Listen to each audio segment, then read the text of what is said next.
Many people regard you as a personification of Ubuntu. What do you understand Ubuntu to be? In the old days when we were young, a traveler through a country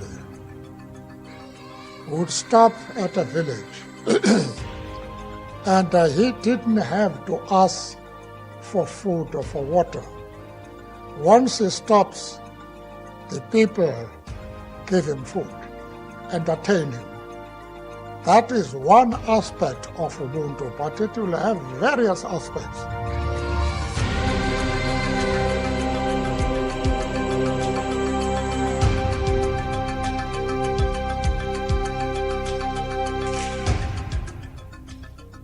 Ubuntu does not mean that people should not enrich themselves.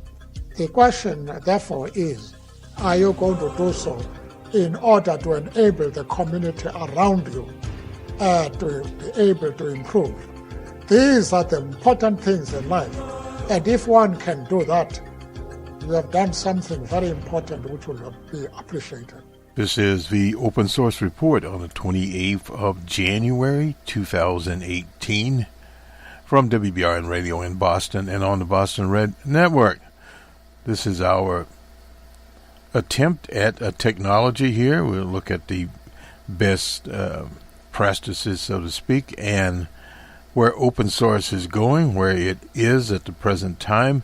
The latest in security will fall back on Mr. Krebs and his Krebs on security, and various other bits and pieces from the people at the SANS laboratory. We'll have some information from them, so we'll also share that with you. And some other stuff from AMD. I shouldn't say stuff here, that's not very scientific.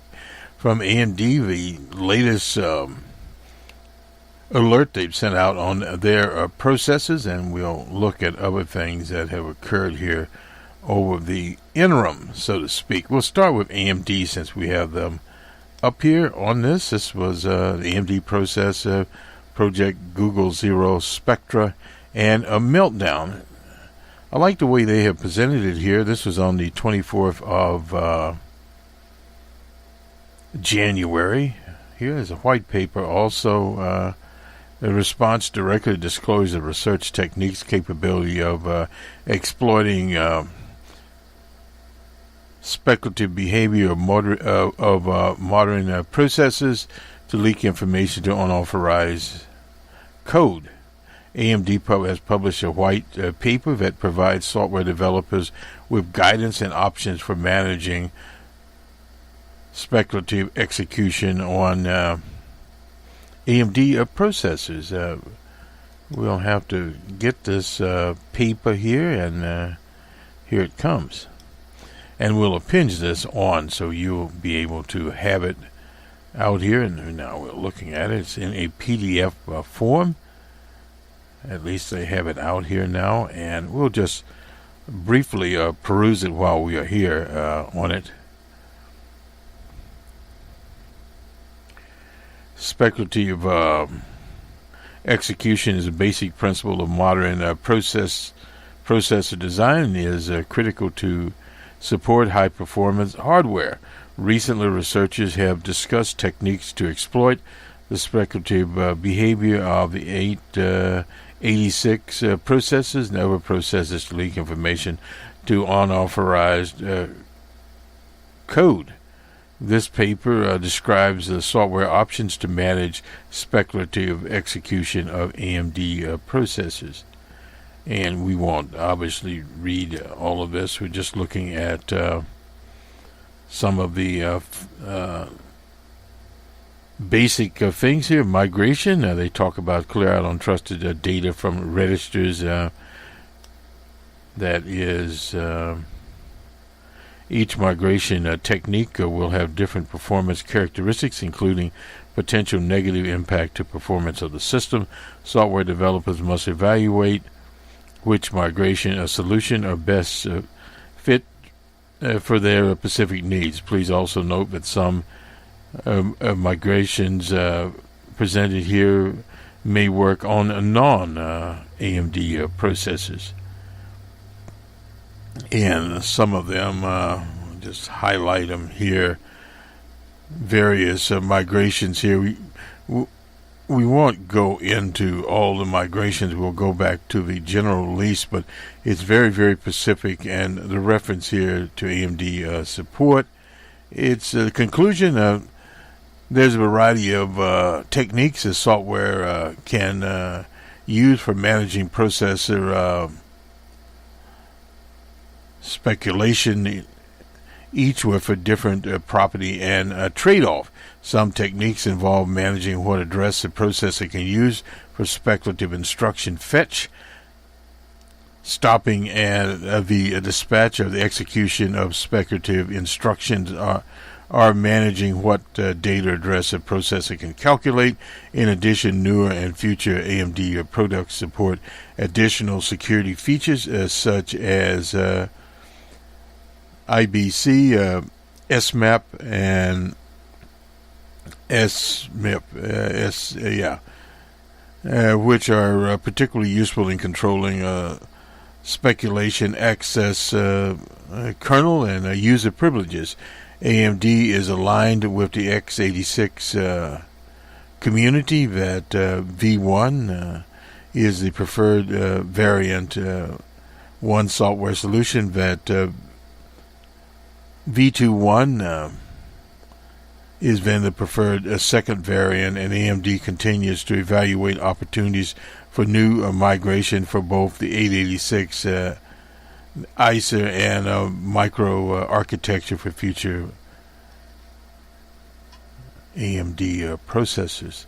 So that is it in a nutshell, but just from a project, Google Project Zero Variant 1, bonds check bypass are and this is a little bit more detail here. Bonds check bypass our Spectra. We believe that the threat can be contained within the operating system, this OS patch. We have been working with OS providers to address the issue. Microsoft is delivering a patch for majority of AMD systems now. We're working closely with them to correct any issues that phase of a distribution of patches for some older AMD processors, Opera and AMD Opera, Athlon, and AMD Turon X2 Ultra family. That is Turon X2 is in notebook computers. We expect the issue to be corrected shortly, and Microsoft should resume updates of these older processors by next week. And this was actually dated on the 1st of November that they put this.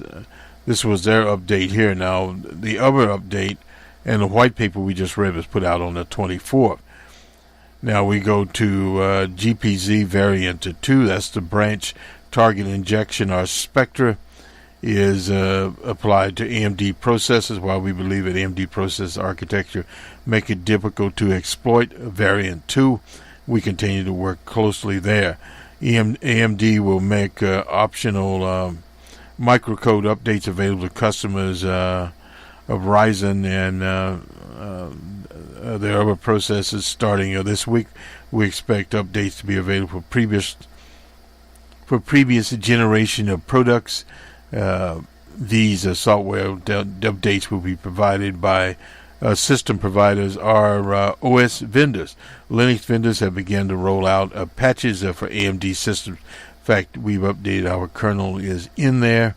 We believe an AMD processor are not susceptible to. Now, this is a GPZ variant 3. Rogue data or cache load or meltdown. We believe AMD processors are not susceptible due to our privilege level of protection within the paging architecture, and no migration is required. Now, the way that they put this out, rogue data cache load and meltdown, I like this technology a little bit better. This is from AMD. Let's go to Mr. Krebs now, because we do emphasize security here. Now, this involves ATMs. I found this originally at Reuters. We always check in with him when we do the open source reports, so we'll just do him early. AMD Jackpotting, a sophisticated crime in which thieves install malicious software or hardware at ATMs. The focus that focuses the machine to spit out huge amounts of cash on demand, and has long been a threat for banks in Europe and Asia. Yet these attackers somehow have eluded U.S. ATM operators. But all that has changed this week when the U.S. Secret Service quietly began warning financial institutions that jackpotting attacks have been spotted targeting cash machines in the U.S. To carry out a jackpotting attack, thieves first must gain physical access to the cash machine.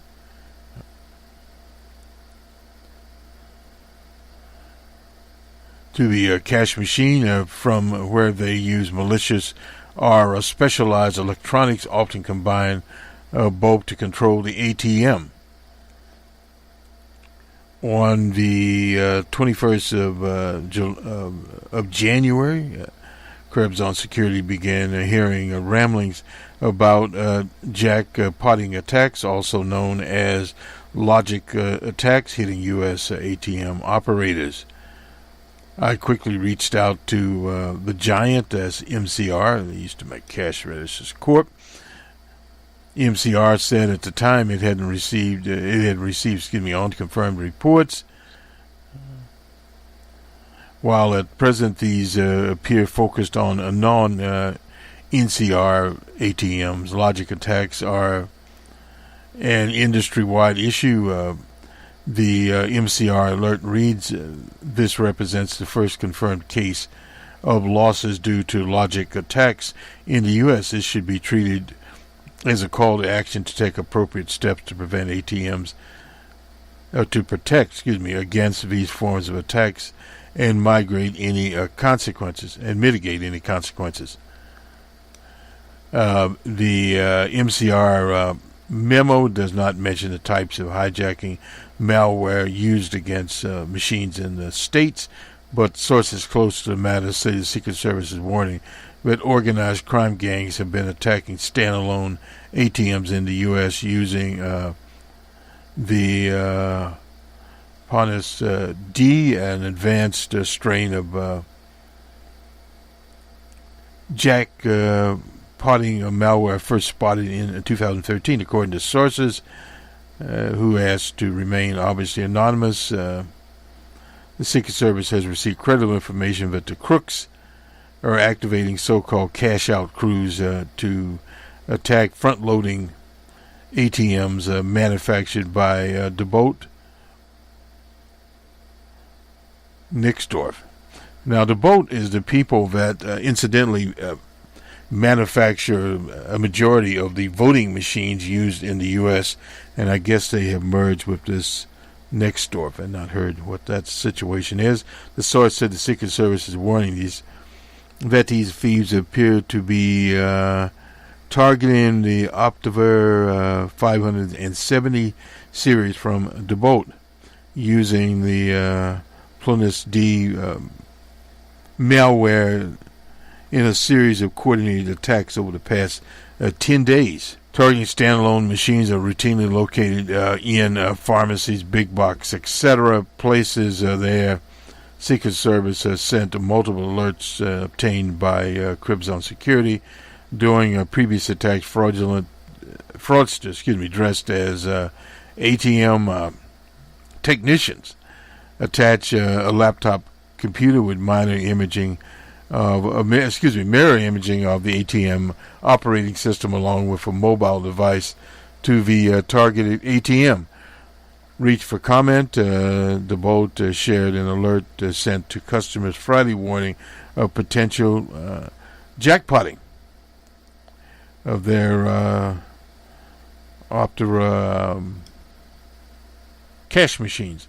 In Mexico last year, the attacks mode involved a series of different steps to overcome security mechanisms and the authorized process for setting communications with the cash dispenser. Both security alerts read a copy of the entire alert to complete with advice how to migrate these, mitigate these attacks. And there's a PDF here. I won't go into it now. And another item here of interest to some of us, particularly baby boomers, register at the Social Security, U.S. Social Security Administration. They do have a site, a portal called My Social Security Online Portal. Even if you're not yet drawing benefits, you can register there. The story is of a Midwest couple that took all the right precautions and still got hit by identity thieves. The Ed Eckerstein, a longtime reader in Oklahoma, his wife Ruth, had just received a snail letter from the Social Security about a successful application to withdraw benefits. The letter confirmed that she requested a one-time transfer of more than $11,000 from her SS account. The couple said they were perplexed because both previously had taken my advice and registered their account with my Social Security, even though Ruth has not yet chosen to start receiving a benefit. So in other words, this would have been a back payment from whatever birthday she had. Here, when Ruth logged into my Social Security account online, there was a pending $11,665 withdrawal destined to be deposited, of all things, in a green dot prepaid debit card account. Funds deposited in Green Dot can be spent like cash at any store that accepts credit and debit cards. Thus, the fees were in the business. Now, the letter received from Social Security indicated that the benefits had been requested over the phone, so they actually called in.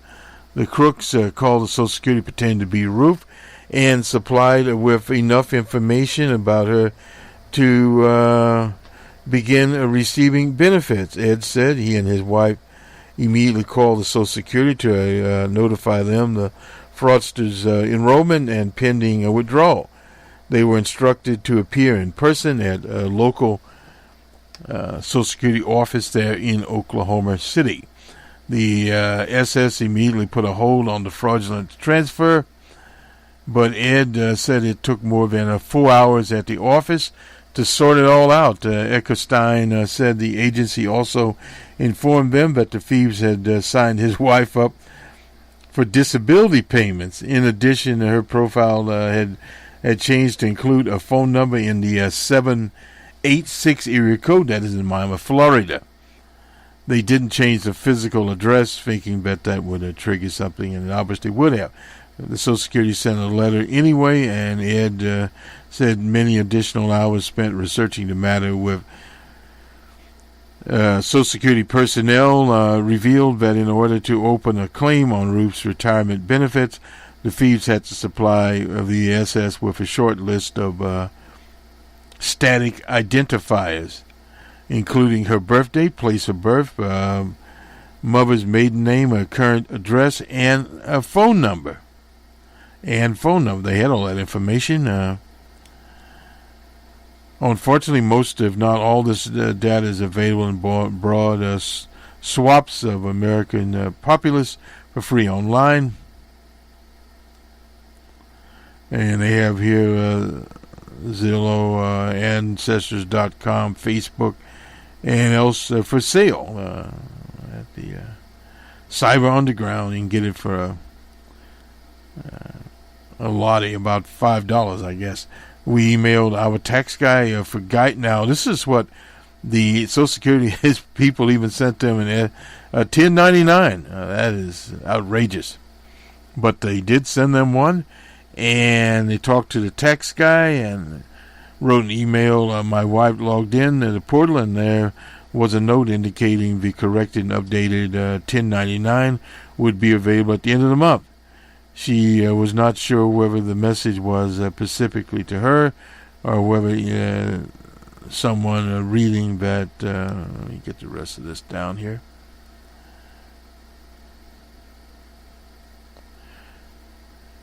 Let's see here. Make sure we get all of this in.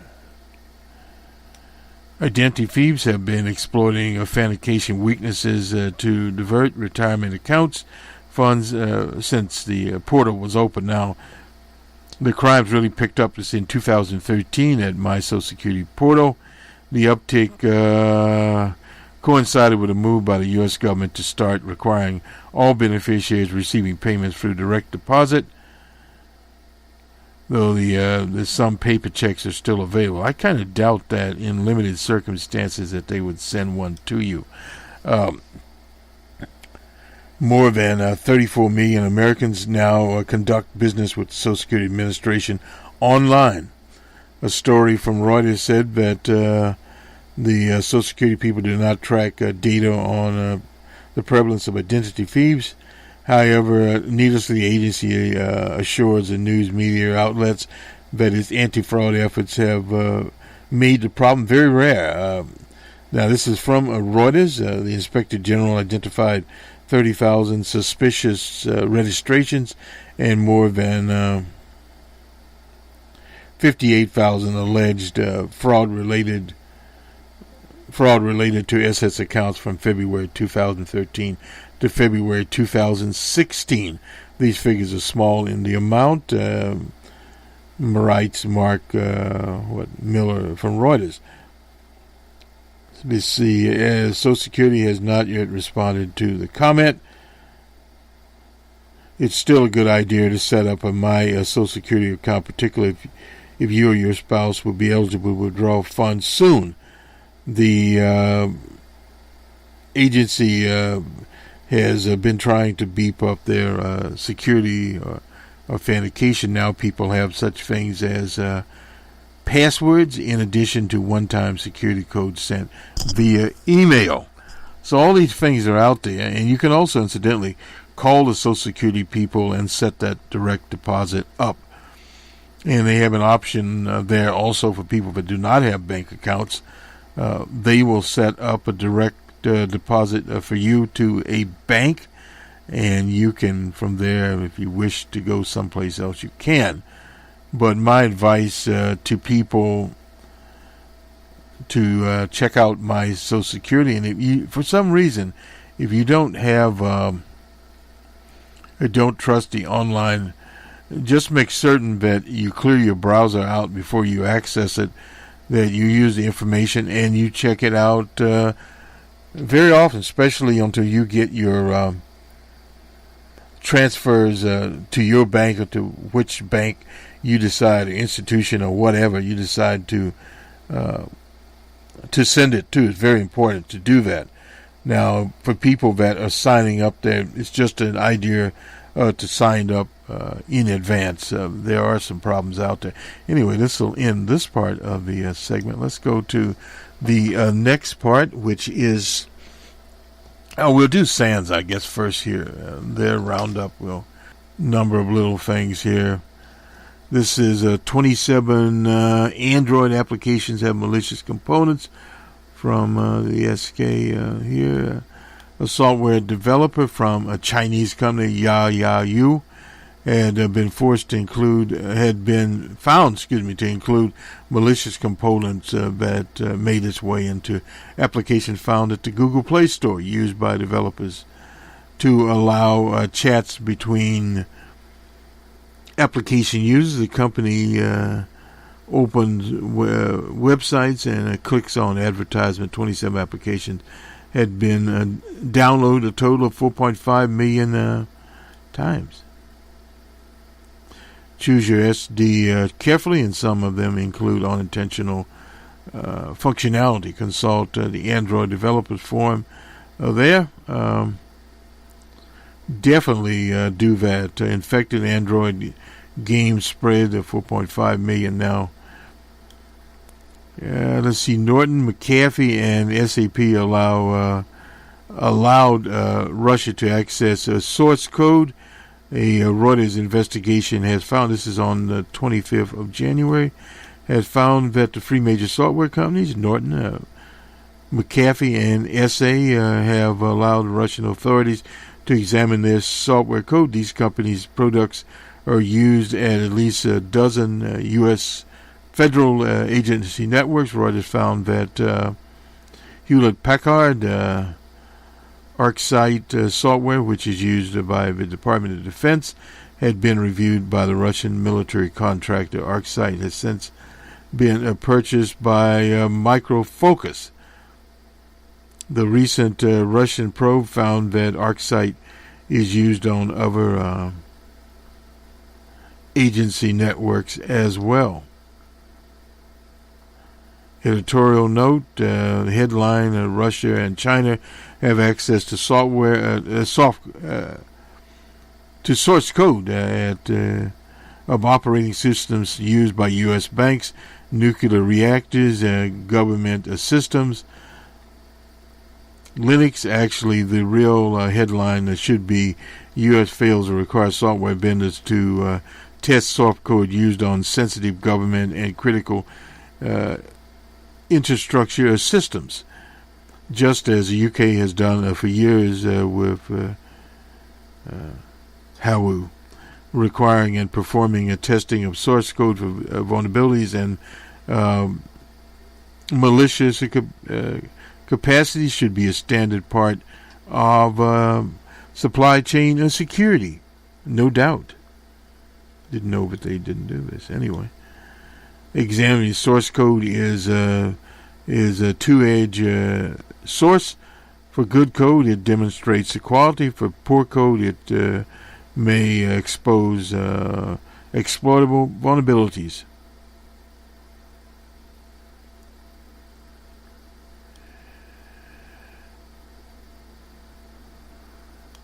Dutch government, this is on the 27th, using stripped-down phones for travel, have been using non-internet connected mobile phones when they travel outside the country.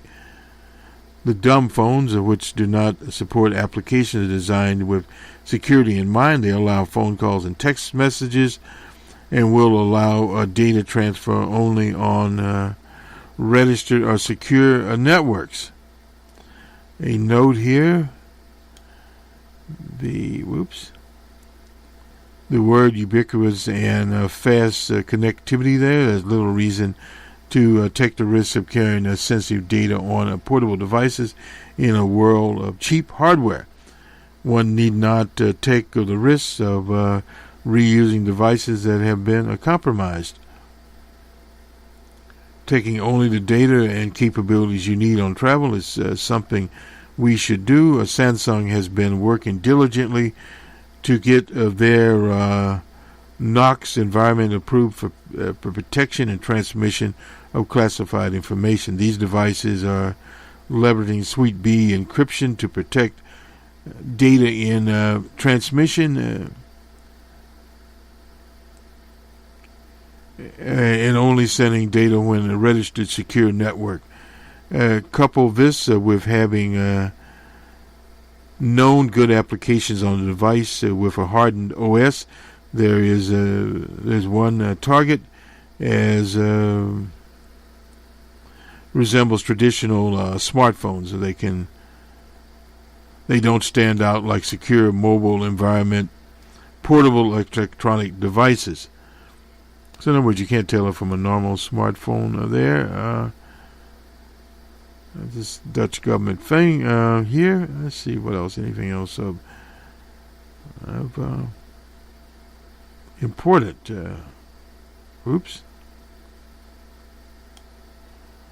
Senator Wyden, he's from Oregon, has written a letter to the FBI director, Wary, following Wary's recalling remarks calling encryption an urgent public safety issue at a conference earlier this month. Wyden took Wary to task for his statement that tech companies should be able to design devices that both provide data security and permit law enforcement access. This has been a big question there. Experts have repeatedly stated that when you're asking for this is not fact. Possibly the British Prime Minister said the same thing at the World Economic Forum. Incidentally, we'll have some updates from the World Economic Forum here. Prison sentence for university email hacker. Well, again, these district judge in New York sentenced Jonathan Powell to 6 months in prison for breaking into more than 1,000 email accounts that belonged to Pace University students and tried to steal sexually explicit. Well, anyway, this is one of many things that you see out here. This is from the Register. Intel alerted computer chip makers to the flaw on the 29th of November. New claim here. The same day that Chipser CEO sold his stock off of his CEO sold off his shares. Intel warned the computer manufacturers at the end of November that their chips were insecure due to design flaws. This according to an internal Chipser document. The French tech publication Le Mag IT reported this week that it obtained top secret Intel memo sent to OEM customers on the 29th under a confidentiality non-disclosure agreement, meaning the hardware makers were banned from discussing the content. The data is about 6 months after the chip maker was warned in June of 2017 about the blunders in blueprint research by Google and university academics. This week, La Magic, Christian Bodie revealed that the first page of the 11-page document entitled Technical Advisory from Intel Product Security Incident Response Team. It described the security vulnerabilities now known as Meltdown. We talked about that from the inspector from the AMD chips. It stressed that the issues should remain absolutely confidential. Recipients should encrypt any sensitive data using PG key if they have any questions. The flaws were not disclosed until the 9th of January, or a month later. The data of the disclosure to the OEMs is likely to raise eyebrows, and it happened the same day that the chief executive there, Brian Kozakic, sold shares in his company worth $25 million before taxes. So this is a big plus here for the registry bringing this out. A lot of things going on here, how people are sending things out.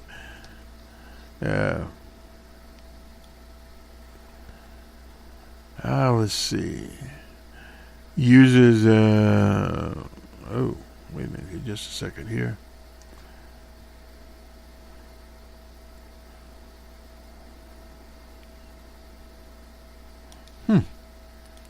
I think this is some crypto jackers slip Coinhive mining code into YouTube ad site. That's kind of interesting. All kinds of weird things going on.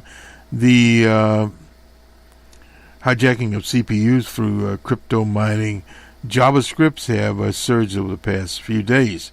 That's according to Trend Micro. Used to use that product. The reason appears to be a distribution campaign that piggybacks on Google's double-click ads that appear on YouTube, amongst other sites. We detected a 285% increase in the number of Coinhive mines on December the 24th.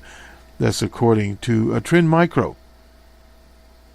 Mr. Joseph Cheng there in a blog noting that traffic to 5 malicious domains are picked up on the 18th. After closely examining the traffic, we discovered the traffic came from a DoubleClick's advertisement. Coinhive is a JavaScript code designed to mine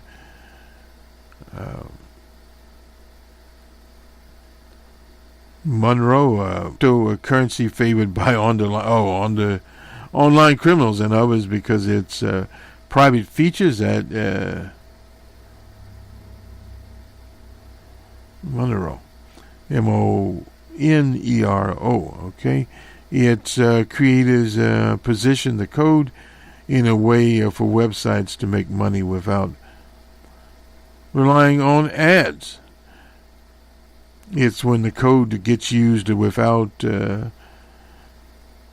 consent that there's a problem, and that has been happening more frequently because most victimless, because it's almost a victimless crime. People may complain when their data gets stolen, but few notice when their computer is asked to convert calculations. Liu and Shen said that the scheme relies on two separate web mining scripts hosted on the Amazon Web Services. Calls for web pages that present the double-click ad. When the page is loaded, a legitimate ad gets presented while the generated number decides which of two mining scripts get called. 90% of the time, Cohive.min.js runs, and the other 10% of time it's script name configured to, let's see here, MCOJ1 to a separate mining pool as a means of avoiding the 30% Cohive commission. Oh, I see. At least that breaks down, is seen by Trend Micro, posted anyway.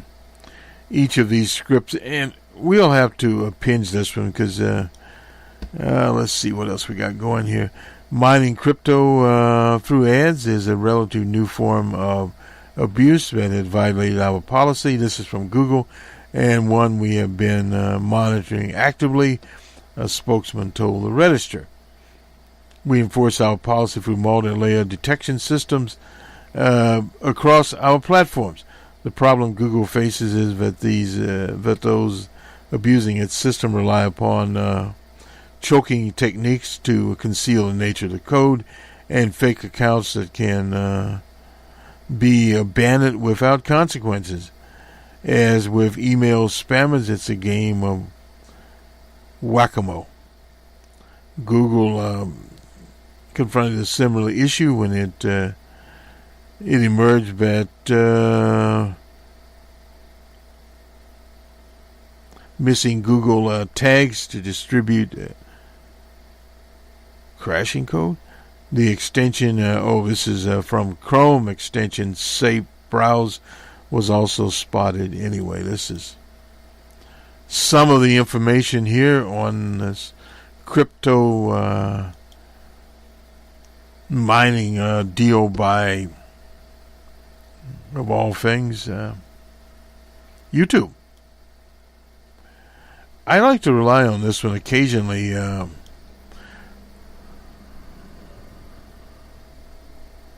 This is 2 days ago. Processor bugs are everywhere, just as Intel, AMD. This is more chip flaws await. Microsoft senior engineer here forecasts a bountiful harvest of chip bugs in the year coming. We have at least two serious bugs in the Intel CPU.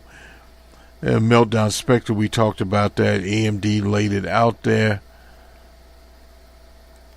Last month there was a bug affecting, this is a newer chip, the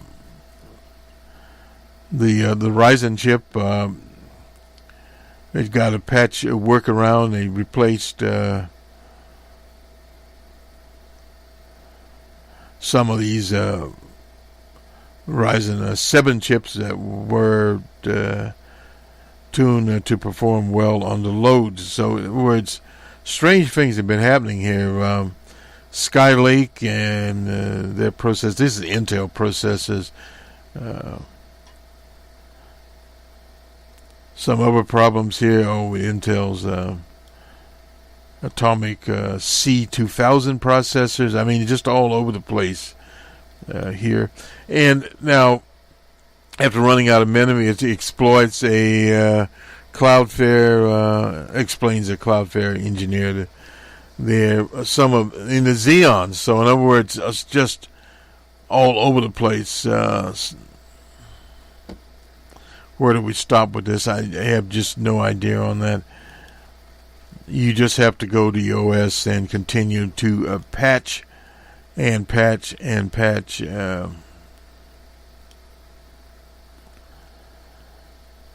have this Latibo cryptoplastic fingerprint scanner has a hard code password. Now, this is also posted here by or forwarded here by Eugene Kopolsky. We got it here. Issued a fix for its hard-coded password flaw impacting the ThinkPad-centric ThinkPad Station laptops. The flaw affects nearly all a dozen laptops that run Windows 7, 8, and 1 operating system. Disclosed the vulnerability on Thursday.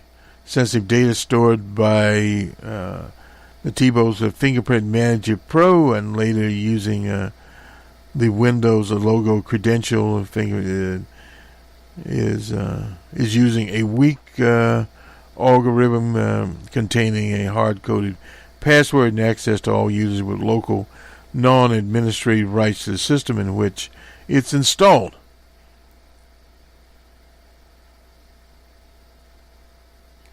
They credit someone with secure pass for finding the flaw.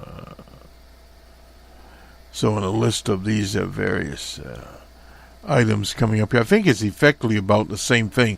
This is in security. ThinkPad owners need to update their software unless they're using Windows 10. Oh, well, I guess. Okay. Anyway, this is the same thing. The password manager here. I guess if you're using Windows 7, it doesn't say anything about Linux, so we don't really need to worry about that. Unfortunately, Latibo said it was improperly protecting those stored credentials, leaving readers less secure than they should be. So, in other words, they have figured it out. That little flaw there. So we did get a little bit more information here. It's dangerous to upgrade to VMware 6.5 alone. I'm not sure what this is. We have to investigate while the upgrade to VMware 6 to 6 point had gone wrong. Software is becoming even more complex in order to provide new experiences, no doubt about that. Being a VMware administrator and knowing VMware well, I thought it was time to speak up and help those out there. Version 5.5 came platform service coordinator allows linking vCenters without many limitations from early versions. This is a VMware article here. Won't go into it. Don't advise anybody. You seriously want to upgrade? This is back to Spectre and Meltdown. Go back as far as 5.5 for this. Comes with its own authentication system. Anyway, I'm not sure where this is going, and we'll leave it where it is. There.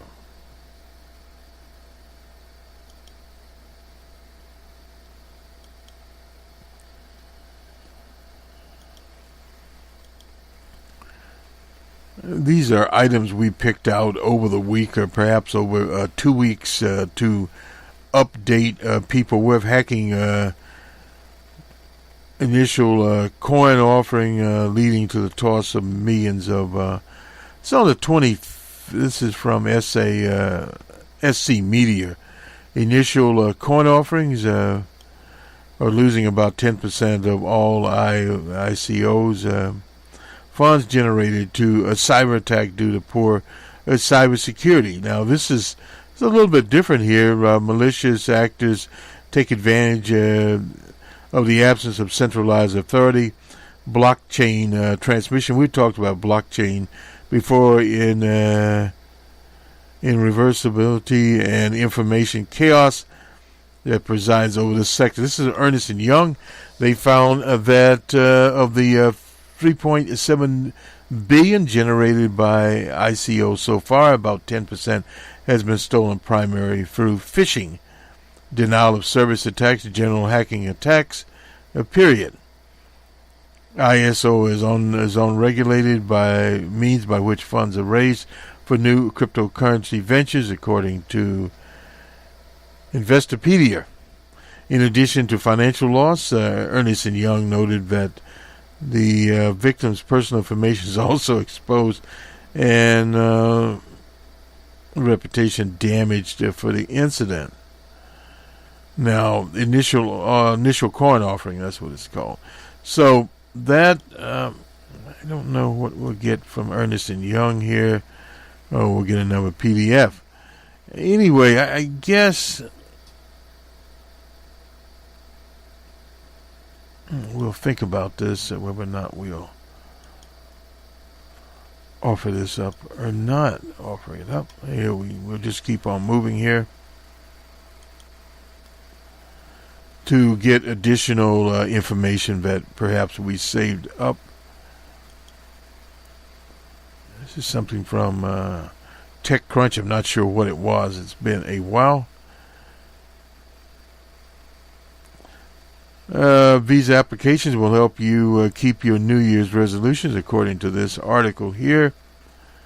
And TechCrunch reviewed applications designed to help people stay on track, supposedly. These are fitness applications. You won't spend much time. Share a meal, self-improvement management. Share a meal is kind of important. I mean, we'll mention here, Share a Meal is an application created by the United Nations World Food Program to help children in poverty. For just 50 cents, the application will let you feed a child for a day. For $15, you can feed a child for a month. I suppose it's well worth doing that. I'm not sure what they're giving the poor children there, but they're getting something better than perhaps they would be getting otherwise. Here we'll go to Tech Republic now as we sort of mosey along here.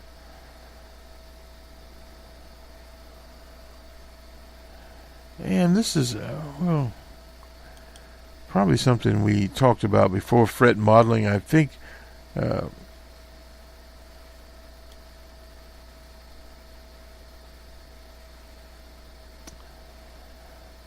I believe we talked about this is December. We talked about this once before. We won't need to go at it again here, so to speak. In fact, we had it in the last broadcast.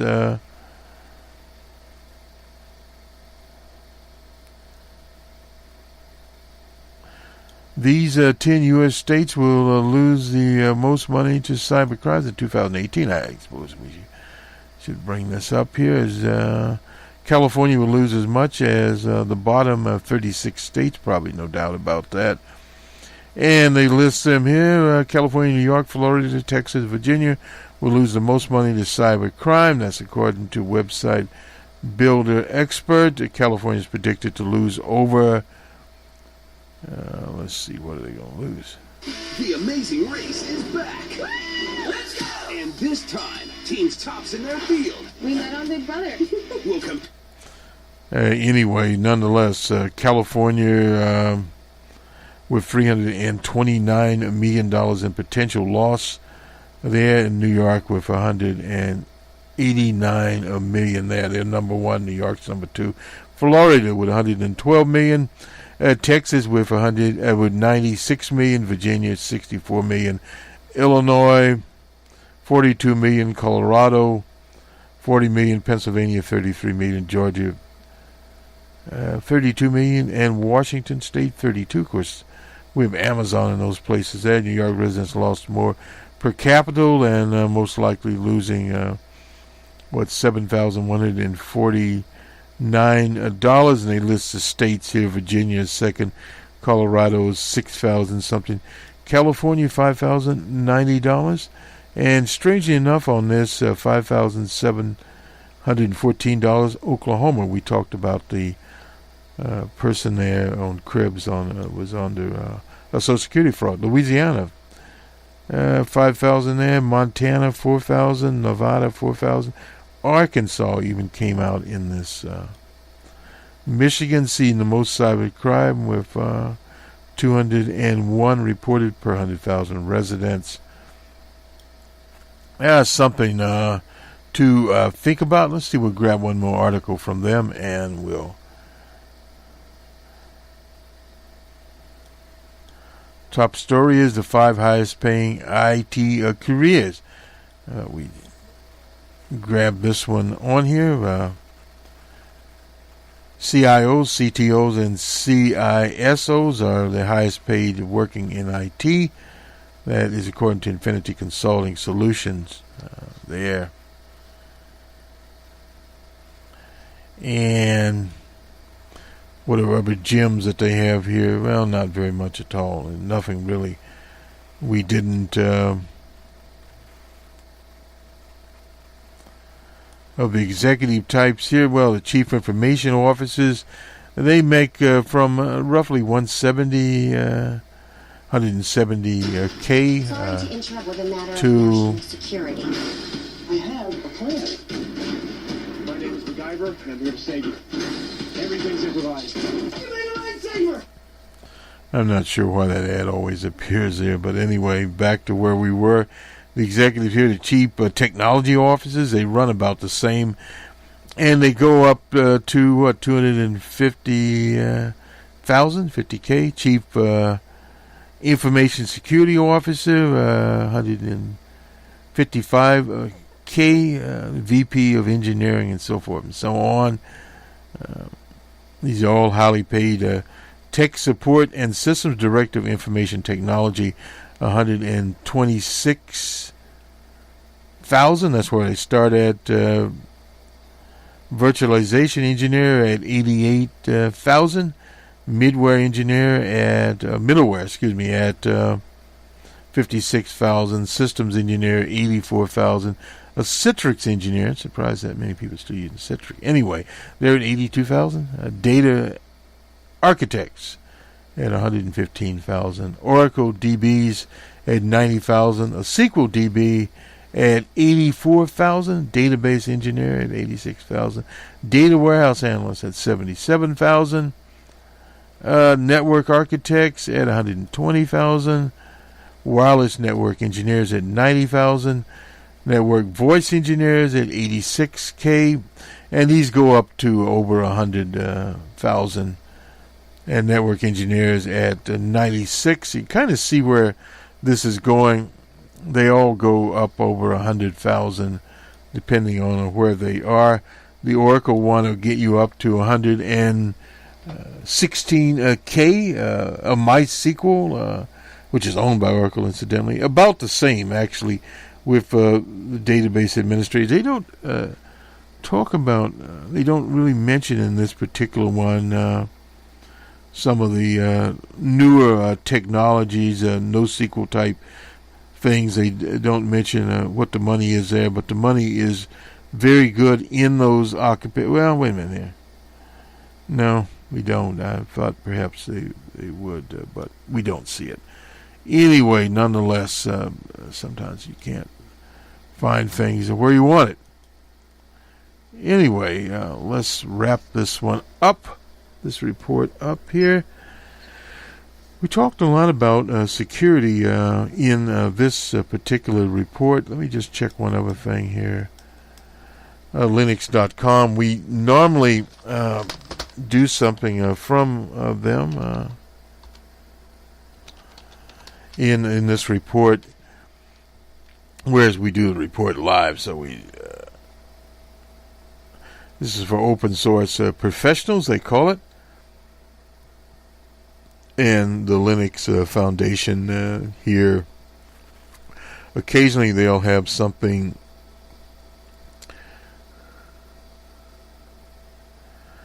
actually they do on blockchain. We'll just this is from Davos to Daily Life, the impact here of blockchain. We'll have some information of there on what happened at Davos and on this particular channel. Blockchain, we talked about that. Headlines frequently herald how blockchain technology revolutionized financial services. According to Forbes, blockchain is revolutionizing contracts, payment processing, asset protection, supply chain. So it is out there. Blockchain is already impacting various industries in a global food chain management, for example. Intel's collaborating with Hyperledger community to implement a modern approach to seafood traceability. So, in other words, there are some things that are using blockchain and its implication. We'll get the piece from Davos and there. Now, let me just get one of them in here. The 5 best Linux distributions for development.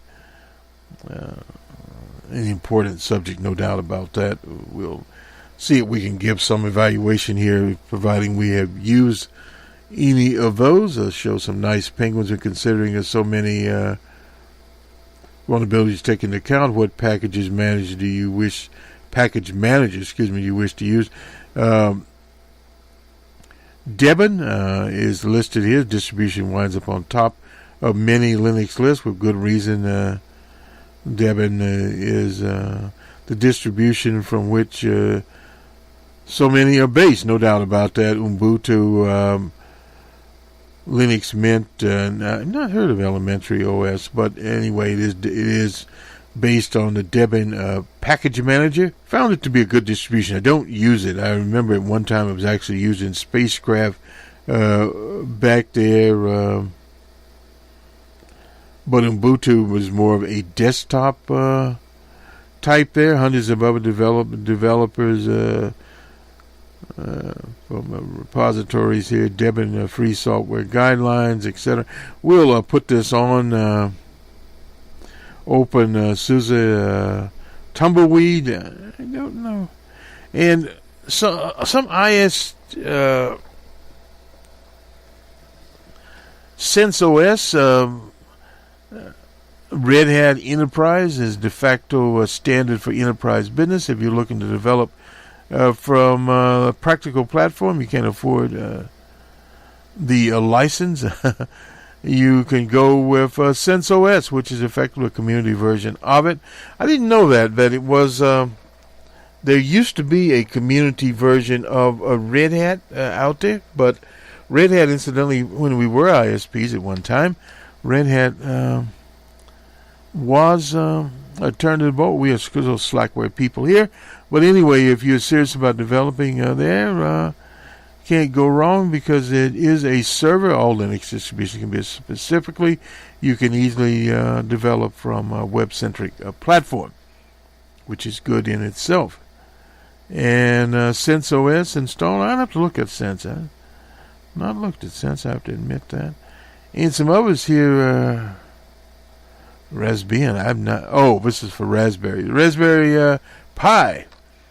Embedded systems. Raspbian includes tools like JBlue, Seafoot, so forth and so on here. Sonic Pi. Thorny Python ID. Python itself. Scratch has all the nice things here. Now, I don't know Pop OS.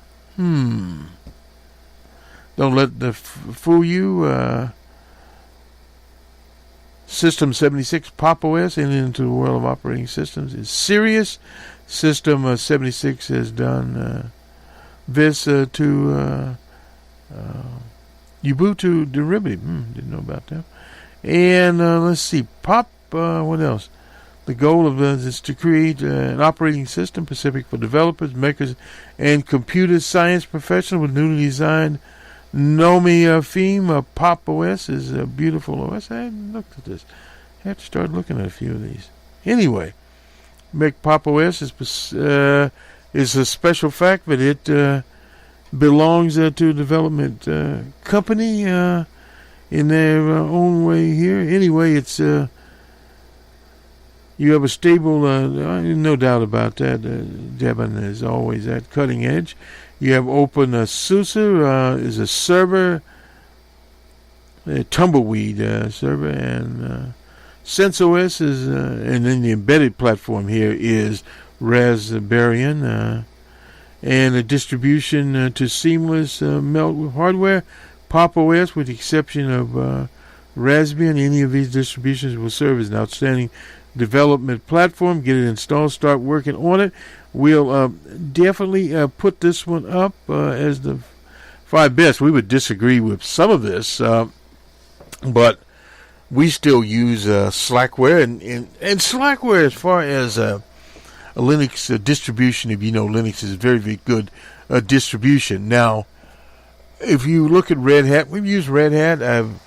I've used Red Hat Enterprise before, and remember at one time Red Hat was openly given out to the community, and it's still, you can get the community version of Red Hat. Fedora, Fedora is out there. Fedora is anyway.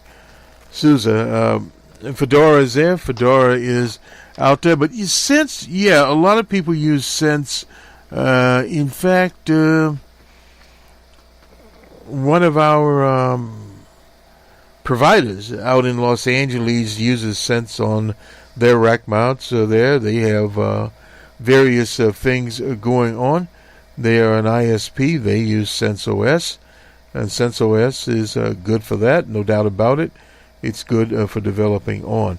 Anyway, this will finally do it for the Open Source Report on the 28th of January, 2018. This is MA at Cranston Software, and I think we've already wished everyone a Happy New Year. And we try to get these reports out about every 2 weeks. We've been a very unusual year coming up. As many know, we do a political cast, Boston Red. You can find us incidentally on iHeartRadio. The Open Source Report's on iHeartRadio. Also, it's on Stitcher for mobile devices. We are now moving to Android. The Google outlet for various things, including internet radio, is there, and hopefully we will arrive there. Some of our programs are trying to get to some technical glitches, but nonetheless, from the speaker platform, and all of these platforms can be accessed anywhere in the world. I've looked at people from Europe, countries like Norway, etc., and from China have accessed our programs, which is a very good thing. Our idea is to go there, and we try to get more software programs from those countries and highlight them. We're not just North American centric here, no doubt about it. We've reviewed Red Linux and several. In fact, I think we did a review of the open source software from the Democratic People's Republic of Korea, which was a sort of a knockoff of the Apple OS. They took part of that, and threw it all together, and ran it with a Linux kernel. You can do that. So there's all sorts of things out there to be in. We'll test some of these operating systems and let you know what we think of those. Anyway, good day, as old Paul Harvey would say.